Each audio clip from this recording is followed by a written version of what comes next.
திருவடி சரணம். யூடியூப் நண்பர்கள் அனைவருக்கும் அடியேனின் அன்பான வணக்கங்கள். நான் உங்கள் குருமணிகண்டன் பேசுகிறேன் பொள்ளாச்சியிலிருந்து.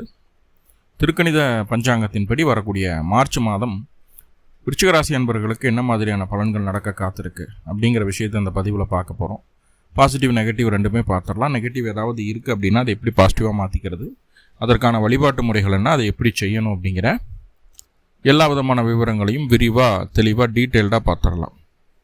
முதல்ல இந்த மாத துவக்கத்தில் என்ன கிரகநிலைகள் விருச்சிகராசிக்கு இருக்குது, மேலும் இந்த மாதத்தில் என்னென்ன கிரகங்கள் பயிற்சி ஆகுது, அந்த கிரக பயிற்சியால் ஏற்படக்கூடிய மாற்றங்கள் என்னென்ன, இதன் அடிப்படையில் தான் அந்த பதிவானது பதிவு செய்யப்படுது. ஸோ அப்படி பார்க்கும்போது இந்த மாத துவக்கத்தில் கூடிய கிரகநிலைகளையும் மாத கிரகங்கள் பயிற்சி ஆகக்கூடிய ஒரு சூழலை வச்சுட்டு உங்களுடைய பொருளாதாரம் எப்படி இருக்க போகுது, கணவன் மனைவி இடையே உறவு நிலை எப்படி இருக்க போகுது, பாசிட்டிவாக நெகட்டிவாக, திருமணமாகாதவங்களுக்கு வரன் தேடக்கூடிய நபர்களுக்கு வரன் கிடைக்குமா, வேலை எப்படி இருக்க போகுது, வேலையில் தான் ப்ரொமோஷன், மற்றபடி நல்ல விஷயங்கள் ஏதாவது நடக்குமா, இல்லை இருக்கிற பிரச்சனைகள் பிக்கல் புடுங்கல்களே போயிட்டுருக்குமா, கடன் தொந்தரவு அதிகரிக்குமா, கேட்குற இடத்துல கடன் கிடைக்குமா, கடன் அமைப்புகளில் இருக்கக்கூடிய ப்ளஸ் மைனஸ் என்னென்ன, சுயதொழில் பண்ணக்கூடிய விருச்சிகராசி என்பவர்களுக்கு என்ன மாதிரியான சூழல்கள் இருக்குது, உடல் ரீதியான ஆரோக்கியம் மேன்மை அடையுமா, இல்லை 4ஆம் இடத்திற்கு மீண்டும் ஆரோக்கியத்தை கெடுக்கத்தான் செய்யுமா, படிப்பு எப்படி இருக்க போகுது, அதே போல் குழந்தை பேர் எப்படி இருக்க போகுது,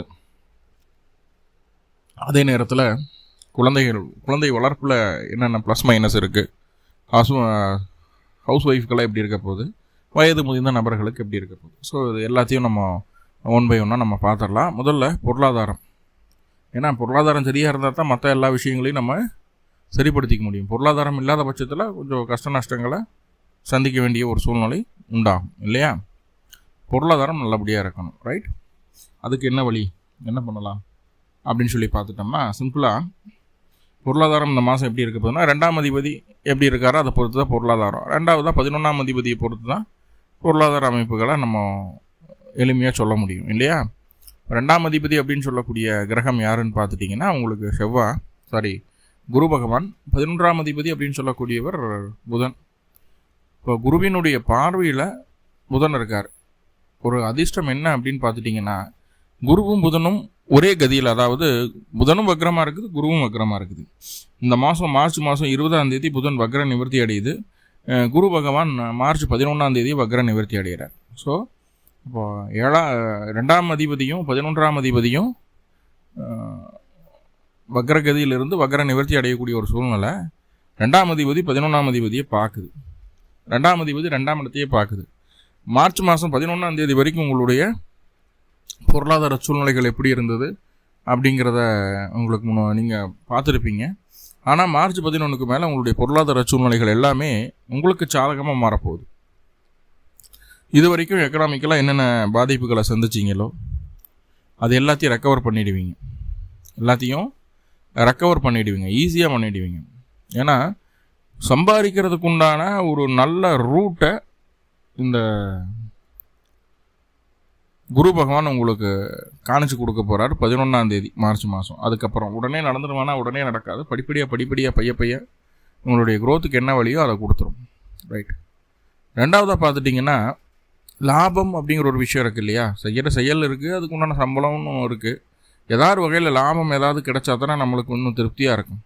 இப்போ 2, 5, 8, 11 இந்த பாவங்கள்லாம் தொடரும் போது திடீர் லாபம், திடீர் அதிர்ஷ்டமெல்லாம் கிடைக்கிறதுக்கு வாய்ப்புகள் உண்டு. அப்படி பார்க்கும்போது 2ஆம் அதிபதி 8ஆம் இடத்துல 11ஆம் அதிபதியை பார்க்குறாரு இல்லையா. 11ஆம் அதிபதியை பார்க்குறாரு. என்ன, ஒரு 4ஆம் இடத்துல இருக்கிறாரு, புதையல் அப்படிங்கிற ஸ்தானத்தில் இருக்குது. ஸோ 4ஆம் இடத்துல இருந்தால் இருந்துட்டு போது ஒன்றும் பிரச்சனை இல்லை. 2 கூடையவரே 5 கூடையவராக இருக்கிறதுனால உங்களுக்கு இந்த காலகட்டம் அந்த ஷேர் மார்க்கெட்டில் எப்போது வாங்கின ஷேருக்கு உண்டான அமௌண்ட் கிடைக்கும். இல்லை அப்படியா நண்பர், வாராத கடன் வசூலாகும். எப்போது கொடுக்க வேண்டியது ஒருத்தன் தான். எனக்கு இவ்வளோ பிரச்சனைகள் இல்லை, இவ்வளோ கடன் தொந்தரவுகள் இல்லை, இருந்தாலும் நம்மளுக்கு அது சேரலை அப்படின்னு இருக்கக்கூடிய அமௌண்ட் கிடைக்கிறதுக்கு வாய்ப்புகள் உண்டு. அதே போல் கேரளா போன சார் லாட்ரி எடுத்தேன், ஏதாவது லாட்ரி யோகம் கிடைக்கிறதுக்கு வாய்ப்புகள் உண்டு. இஎஸ்ஐ பிஎஃப் அமௌண்ட்லலாம் ரொம்ப குளறுபடி இருந்துகிட்ருக்கு, பென்ஷன் வராமல் இருந்துகிட்ருக்கு அப்படின்னா அது நம்மளுக்கு கைக்கு சேர்றதுக்கு வாய்ப்புகள் உண்டு. ஸோ இந்த மாதிரி வராத கடன் வசூலாகும். வேணுங்கிற பணம் ஏதோ ஒரு வகையில் நம்மளுக்கு சேரும். திடீர் அதிர்ஷ்டங்கள் உண்டாகக்கூடிய ஒரு சூழ்நிலையும் உண்டாகும் அப்படிங்கிறத சொல்லுது. இல்லைன்னா பெரிய விஷயமா இருக்கும் மற்றவங்க பார்வைக்கு, நம்மளுக்கு அது சின்ன விஷயமா இருக்கும். மற்றவங்களுடைய பார்வைக்கு பெரிய விஷயமா இருக்கிறத நம்ம சிம்பிளாக முடிச்சிருவோம். அப்போது மற்றவங்க நம்மளுக்கு என்ன பண்ணுவாங்கன்னா, அதுக்கு உண்டான க்ரெடிட்டை பல மடங்கு கொடுத்துருவாங்க. 1000 ரூபாய் வேலைக்கு ₹1,00,000 சம்பளம் கிடைக்கிற மாதிரி ஏதோ ஒரு வகையில் ஒரு திடீர் அதிர்ஷ்டம் உண்டாகுதோ, அவங்களுடைய சுயஜாதகத்தில் குருவினுடைய தசாபுத்தி அந்தரங்களோ புதனுடைய தசாபுத்தி அந்தரங்களோ நடக்கணும். சுயஜாதகம் கண்டிப்பாக இங்கே எடுக்க வேண்டிய அவசியம் உண்டு. அப்படி இல்லைன்னா 1000-2000 லாபத்தோடு போயிடும். வேதாகத்தில் அந்த மாதிரி இருந்ததுன்னா உங்கள் ஜாதகத்தினுடைய வீரியம் எவ்வளவோ அதுக்கு தகுந்த மாதிரி கோடிக்கணக்கில் சம்பாதிக்கவும் வாய்ப்புகள் உண்டு அப்படிங்கிறத சொல்லிடலாம். சரி, பொருளாதாரம் பார்த்தாச்சு. கணவன் மனைவி இடையே எப்படி இருக்க போகுது அப்படிங்கிறது பார்க்கலாம். விருச்சிகத்துக்கு 7ஆம் இடம் அப்படிங்கிறது சுக்கிரனுடைய வீடான ரிஷபராசி. அப்போ இந்த ரிஷபத்தின் அதிபதி யார்? சுக்கிரன் தான். அவர் போய் 5ஆம் இடத்துல இருக்கிறாரு. இந்த மாதம் ஓப்பனிங், அதாவது மார்ச் 1ஆம் தேதி சுக்கிரன் வந்து 5ஆம் இடத்துக்கு வந்தாருன்னா மார்ச் 25ஆம் தேதி வரைக்கும் 5ஆம் இடத்துல தான் இருக்கிறார். உச்சமாக இருக்கிறாருங்க. அப்போ 7ஆம் அதிபதி 5இல் போய் உச்சமாகுது. நீங்கள் உங்களுடைய ராசி அதிபதி ராசிக்கு 4ஆம் இடத்துல போய் உட்காரார், ராகு கிட்ட மாட்டிக்குது. அப்போ உங்களுடைய தேவையில்லாத பிடிவாதங்களை குறைச்சிக்கணும். அன்னெசரியான பேச்சுவார்த்தைகள் இருக்கக்கூடாது. கணவன் மனைவி இடையே மட்டும் தேவையில்லாத பிடிவாதத்தை குறைச்சிக்கணும். நீங்கள் சொல்கிறது தான் கரெக்டு, நீங்கள் சொல்கிறது தான் கேட்கணும், பிடிக்கணும்னு சொல்லி போட்டு நீங்கள் கணவனாக இருந்தாலும் மனைவியாக இருந்தாலும் உங்கள் பேச்சு தான் கரெக்டுன்னு சொல்லிவிட்டு அவங்க ஆப்போசிட்டால் ப்ரெஷர் கொடுக்கக்கூடாது. ஏன்னா அவர்கள் இந்த காலகட்டத்தில் உங்களை விட அதிக பலமாக இருக்கக்கூடிய ஒரு சூழ்நிலை. அதை அக்செப்ட் பண்ணிட்டு மூவ் ஆன் பண்ணி போகிறது தான் நல்ல விஷயமே தவிர, அவர்களுடைய பார்வையில் நாம் தகுதி குறைவானவர்களாகவும் நம்மளுடைய பார்வையில் அவர்கள் ரொம்ப ரொம்ப தகுதி மிகுந்த ஒரு நபராகவும் தெரியக்கூடிய ஒரு சூழ்நிலை. இது நம்மளுடைய பார்வைக்கு மட்டும் இருந்தால் பரவாயில்ல, நம்ம சுற்றி இருக்கிற உறவுகளுக்கும் இதே அமைப்பு தான். அக்கம் பக்கம் இருக்கக்கூடிய நபர்களோ, சொந்த பந்தங்களோ, அப்பாவோ அம்மாவோ மாமனோ மாமியோ யாராக இருந்தாலும் அவர்களுடைய பார்வைக்கு உங்களுடைய துணை பலம் பொருந்திய ஒரு நபராகவும் நீங்கள் பலம் இழந்த ஒரு நபராகவும் தெரிவீர்கள். ஸோ அப்போது உங்களுடைய பாச்சாங்க பழிக்காது அப்படிங்கிறது தான் நம்ம மறைமுகமாக இல்லை, ஓப்பனாகவே சொல்கிறோம். என்ன சொன்னாலும் அவங்களுக்கு அதுக்கு ஆன்சர் இருக்கும். அவங்களுடைய விருப்பங்கள் நிறைவேற்றிக்கிறதுக்கு அவங்களுக்கு எண்ணமும் இருக்கும். ரைட்? ஸோ அப்போது கணவன் மனைவி இடையே இந்த புரிதல் மட்டும் இந்த மாதம் இருந்ததுன்னா ரொம்ப சக்ஸஸ்ஃபுல்லான ஒரு ரிலேஷன்ஷிப்பை நம்ம அனுபவிக்க முடியும் இந்த காலகட்டம். சிம்பிளாக நிறைய நண்பர்களுக்கு, திருமணம் ஆகாத நண்பர்களுக்கு காதல் திருமணங்கள் நடப்பதற்கு வாய்ப்புகள் உண்டு. லவ் கம் அரேஞ்சுன்னு சொல்கிறோம் இல்லையா? மனசுக்கு பிடிச்ச பொண்ணை பார்த்தேன், இப்படி தான் அந்த பொண்ணை தான் இந்த மாதிரி தான் கட்டணும்னு நினச்சி அதே போல் அமைஞ்சிருச்சு எனக்கு அப்படின்னு இருக்கு இல்லையா ஒரு விஷயம். அதுபோல்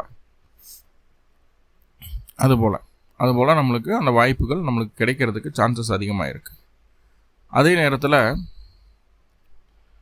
நேரத்தில் உங்களுடைய விருப்பங்களை எதிர்பாலினத்திடம் தெரிவிப்பதற்கான ஒரு நல்ல சூழ்நிலையும் உண்டு. இது வந்து மார்ச் மாதம் 1ஆம் தேதியிலேருந்து 14ஆம் தேதி வரைக்கும் தான் அந்த சூழல் உண்டு. அதன் பின்பு அது நம்மளுக்கு சாதகமாக வருமா வராதா அப்படிங்கிறது ஒரு பெரிய கேள்விக்குறியாக இருக்குது. ஆனால் முதல் 14 நாட்கள் உங்களுக்கு ரொம்ப ரொம்ப சாதகமாக இருக்குது. தாராளமாக துணிஞ்சு செய்யலாம். ரைட்? ஸோ இது ஒரு நல்ல விஷயமாகவே படுது. 5ஆம் இடத்துல சனி இருக்கிறாரு, 3 கூடியவர். இப்போ 3-7 தொடர்பாயிருது. 3ஆம் அதிபதி சனி பகவான், 7ஆம் அதிபதி சுக்கிரன், 2 பேரும் சேர்ந்து 11ஆம் இடத்தை பார்க்குறாங்க. 3-7-11 தொடர்பாயிருது. இப்போ கணவன் மனைவி உறவில் இன்னொரு முக்கியமான விஷயம் சொல்ல மறந்துட்டேன். அதீத காம எண்ணங்கள் உருவாகக்கூடிய ஒரு சூழ்நிலை இந்த காலகட்டம். ஸோ அதை எவ்வளவு சரியாக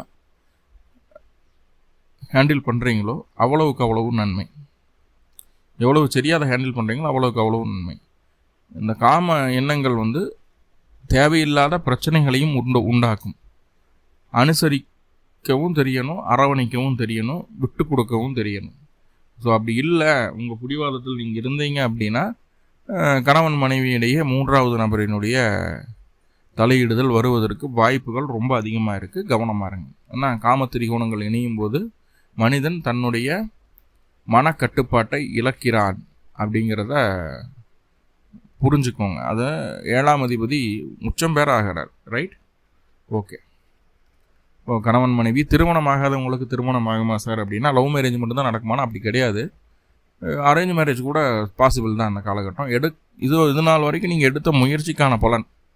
3-4க்கு அதிபதி போய் 5ஆம் இடத்துல 7 கூடையரோடு சேர்ந்து நிற்கிறார் அப்படிங்கிறதுனால இது நாள் வரைக்கும் நீங்கள் எடுத்த முயற்சிக்கான பலன் இந்த காலகட்டம் அனுபவிப்பீங்க. கண்டிப்பாக எப்போவோ பார்த்து விட்டுட்டு வந்த ஒரு வரன் மீண்டும் திரும்ப உங்களுக்கு வந்து சேர்றதுக்கு வாய்ப்பு உண்டு. அவங்கள்ட்ட ப்ரொசீட் பண்ணும்போது உங்களுக்கு நல்ல ஒரு வாய்ப்புமே உண்டாகுது, நல்ல ஒரு மன வாய்ப்புமே உண்டாகுது. நம்மளுக்கு பிடிச்ச மாதிரியான வாழ்க்கை துணை நம்ம பார்க்குறதுக்கு உண்டான ஒரு சூழ்நிலை உண்டாகுது. பிடிச்ச வாழ்க்கை துணை நம்ம கண்ணார பார்ப்போம். அக்கம் பக்கத்தில் தான் இது நாள் வரைக்கும் இருந்திருக்காங்க, நம்மளுக்கு தெரியாமல் இருந்திருக்குது. பக்கத்து ஊர் அப்படி இப்படின்ற மாதிரி பேசி பிடிச்ச நபரை பார்த்து பேசி பழகக்கூடிய ஒரு திருமணம் வரைக்கும் அதை எடுத்துகிட்டு போகக்கூடிய ஒரு சூழ்நிலையை இந்த காலகட்டம் உண்டாக்கி தருது அப்படிங்கிறத சொல்லலாம். வேலை அப்படின்னு சொல்லி பார்க்கும்போது வேலையில் கொஞ்சம் கெடுபிடிகள் அதிகமாக இருக்கிற மாதிரி சொல்லுது. ரொம்ப ரிஸ்கியான ஃபேக்டர்லாம் ஒன்றும் கிடையாது. ஆனால் வந்து மூன்றாவது நபரின் மூலமாக வேலையில் கொஞ்சம் மன அழுத்தங்களும் சங்கடங்களும் வந்து நீங்கிறதுக்கு உண்டான ஒரு அமைப்பாக தான் இங்கே காட்டுது.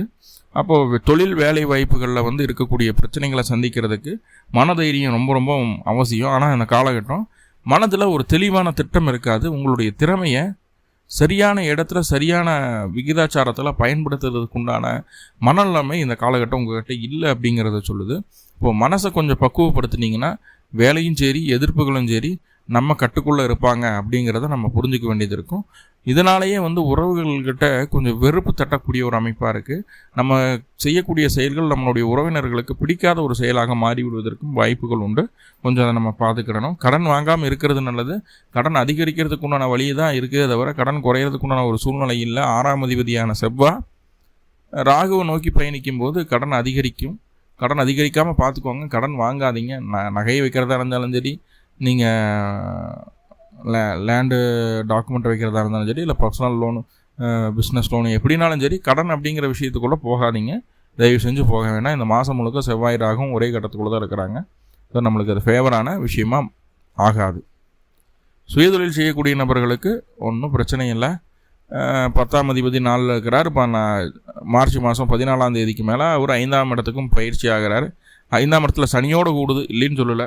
5ஆம் இடத்துல சனியோட கூடுனாலுமே 10ஆம் அதிபதி 5இல் இருக்கிறது அப்படிங்கிறது வந்து மிகப்பெரிய நல்ல கிரகநிலை.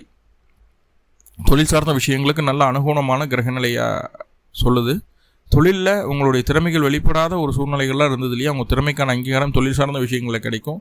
லேபர் மேனேஜ்மெண்ட்டில் இருந்த பிரச்சனைகள் நீங்கும். சரியான அட்மின் கிடைப்பாங்க. நம்ம பேச்சு கேட்டு நடக்கக்கூடிய வேலையாட்கள் நம்மளுக்கு புதிதாக கிடைக்கிறதுக்கு உண்டான சூழல்கள் எல்லாம் சொல்லுது. இப்போ தொழிலில் விட்டதை பிடிக்கக்கூடிய காலகட்டம் அப்படின்னு எடுத்துக்கிடலாம்.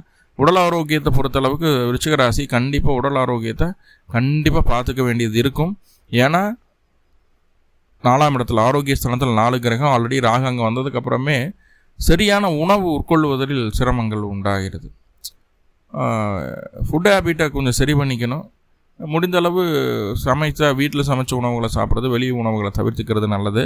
வீட்டில் சமைக்கிறதா இருந்தாலும் நீங்களே செல்ஃபாக குக் பண்ணுற மாதிரியான சூழ்நிலைகள்லாம் இருந்திருக்கும் கடந்த காலகட்டங்களில். அதுலேருந்து ரெக்கவர் ஆகி வர முடியுமானா டிசம்பர் வரைக்கும் அப்படி தான் இருக்குன்னு நம்மளுக்கு ஒரு ஃபேவரான சூழ்நிலை இல்லை. இப்போ தொழில் அமைப்புகள் அப்படிங்கும்போதும் ஆரோக்கிய அமைப்புகள் அப்படிங்கும்போதும் உங்களுடைய சுய முயற்சியின் மூலமாக உங்களுடைய ஆரோக்கியத்தை பக்குவப்படுத்தி கொள்ள வேண்டிய கட்டாயம் உண்டாகிறது.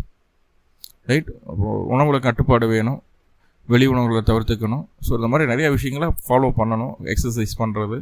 ஸோ இதெல்லாம் தேவை நம்மளுக்கு. ரைட். ஓகே. படிப்பு அப்படிங்கும்போது ஆரம்ப கல்வியாகட்டும் உயர்கல்வியாகட்டும் அந்தளவுக்கு அப் டு த மார்க் இல்லை. ஒரு ஏவரேஜாக ஒரு 60-70 நம்மளுக்கு சாதகமாக இருக்குது, அவ்வளோதான். படிப்பை பொறுத்தளவுக்கு இதுதான். குழந்தை பேர் அப்படின்னு சொல்லி பார்த்துட்டோம்னா குழந்தை பேர் கிடைக்கிறதுக்கு வாய்ப்புகள் இருக்குது அந்த காலகட்டம். அப்படின்னா தாராளமாக முயற்சி பண்ணலாம், தாராளமாக கிடைக்கிறதுக்கும் வாய்ப்புகள் உண்டு. ஏன்னா 11ஆம் தேதிக்கு மேலே அந்த குரு வக்ர நிவர்த்தி அடைஞ்சிடுறாரு. நேர்கதியில் பயணிக்கும் போது ஒரு சான்ஸ் உண்டு. ஆனால் சாலிடான சான்ஸ் அப்படின்னா நான் சிம்பிளாக சொல்லுவேன், ஜூன் மாதத்துக்கு மேலே ட்ரை பண்ணுங்கள். இதுக்கு முன்னாடி IVF பண்ணுறது அது இதனாலாம் வேண்டாம். ஜூன் மாதத்துக்கு மேலே ட்ரை பண்ணுங்கள். கண்டிப்பாக குழந்தை பேர் கிடைக்கிறதுக்கு வாய்ப்பு அது அதிகரித்து கொடுக்கும் அப்படின்னு சொல்லுவேன். ஓகே. அடுத்ததாக பார்த்துட்டிங்கன்னா ஹவுஸ் ஒய்ஃப்களை எப்படி இருக்குது அப்படின்னா, ஹவுஸ் ஒய்ஃப் அப்படிங்கிறது உங்களுடைய ஹெல்த்தை கொஞ்சம் கவனமாக பார்த்துக்கிட வேண்டியதாக இருக்கும். அதே போல் அனாவசியமான பிடிவாதத்தை தவிர்க்க வேண்டிய அவசியமும் இருக்குது. ஹெல்த்தை பார்த்துக்கணும், பிடிவாதத்தை தவிர்த்துக்கணும். மற்றபடி ஆஸ் யூஷுவல் ரொட்டீன் ஒர்க் உங்களுக்கு போயிட்டே இருக்கும். அதே போல் இயந்திரங்களை பயன்படுத்தும் போது அதில் கொஞ்சம் நிதானம் தேவை. ஏன்னா மின்சாரத்தையோ கத்தியோ மிக்சி கிரைண்டர் ஏதோ ஒன்று ஃபால்ட் ஆகிறதுக்கு வாய்ப்பு உண்டு. குக்கரெல்லாம் மூடும்போது கரெக்டாக பார்த்து மூடணும். ஸோ இதெல்லாம் இருக்குது. ஸோ நிறைய பாசிட்டிவ் பார்த்துருக்கோம், நிறைய நெகட்டிவ் இருக்குது. நெகட்டிவை பாசிட்டிவாக மாற்றிக்கிறதுக்கு ஏதாவது வழி இருக்கா அப்படின்னா சிம்பிளாக அருகில் இருக்கக்கூடிய பைரவர் வழிபாடு செய்துட்டு வரலாம். பிறந்த கிழமை இன்னைக்கு, பிறந்த நட்சத்திரத்தனைக்கு இந்த வழிபாடு செய்யுங்க. மேலும் விருச்சிகராசி அன்பர்களுக்கு அனைத்தும் நன்மையாகவே நடக்கணும்னு சொல்லி எல்லாம் உள்ள பரம்பூரில் பிரார்த்தனை பண்ணிட்டு இந்த பதிவை முடிச்சுக்கிறேன். நன்றி நண்பர்களே, நன்றி. வாழ்வளமுடன். திருச்சிற்றம்பலம்.